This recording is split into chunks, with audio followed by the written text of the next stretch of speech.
You're watching TheMediTube.com, India's first doctor-to-doctor TV.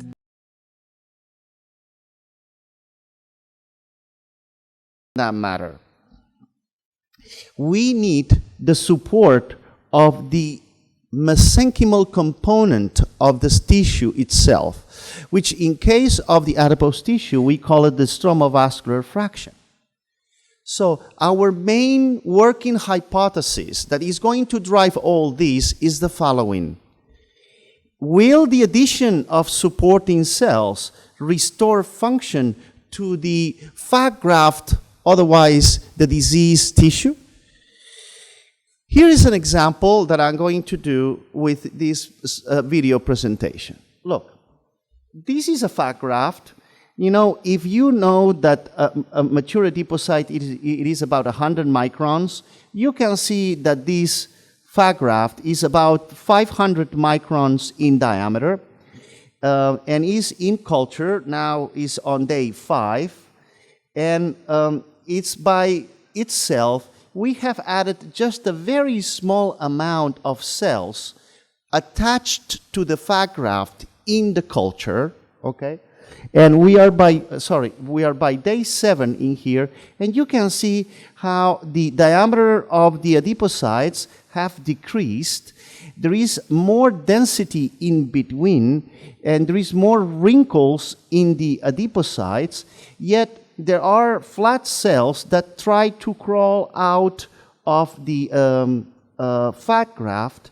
This is day 9 already. You can see pretty much that it is already half size of what it was when we first started this movie, okay? At day 11, you see a lot of debris in between the mature adipocytes and the few adipocytes left. Again, they have a lot of wrinkles because they're getting depleted and the triglycerides are gone. And by day 13, the entire fat graft is gone. Is gone. So this should be pretty much the fate of any fat graft that is laid out totally unsupported.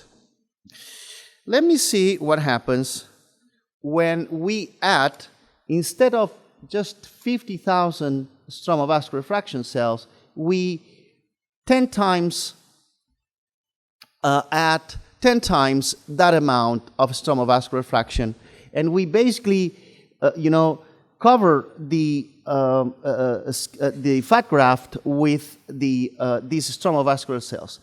I spare you the time, and this is at day 30. And this is impossible to fake because all these cells have been proliferating on the bottom of the Petri dish, so there is no way I can do it otherwise than just keeping the fat graft on culture for that long time. Now, look at how plump the adipocytes are, how stable that is, how thick it was, and how, the stromovascular fraction start crawling out and connecting with the neighboring fat graft explant.